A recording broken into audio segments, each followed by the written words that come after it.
Know all about finches, those brightly colored birds that you see in your backyard. Greg Leyes with Ginger Valley breaks down the vital bird seed needed during the winter months.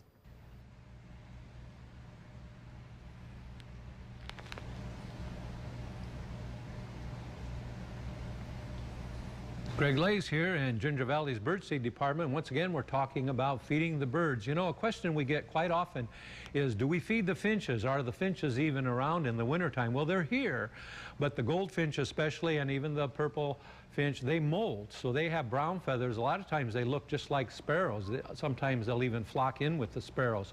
But if you have a finch feeder with the proper feed, you'll be able to see that they are finches. There are subtle differences in their coloring, but basically they kind of look like a sparrow. So let's talk about the seed mix. This seed mix here has, of course, the Niger. That's the black seed. That's what everybody thinks of as finch food.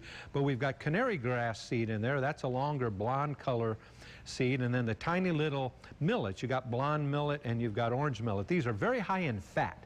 And you know, we always talk about a high fat content food in the wintertime because the birds burn up that fat and generate their own body heat. Now this feeder that I've got hold of here, this is a goldfinch feeder. You know, we used to call them wild canaries when we were young, but they are the goldfinch and they can feed upside down.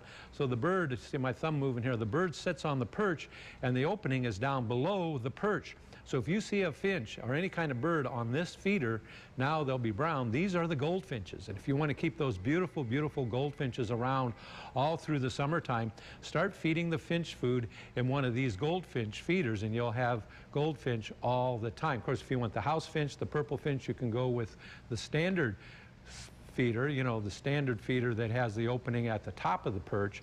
Either way, that's how you want to do it. But keep the birds fed, the finches fed all winter, and you'll have them all summer long. So for Ginger Valley, this is Greg Leyes.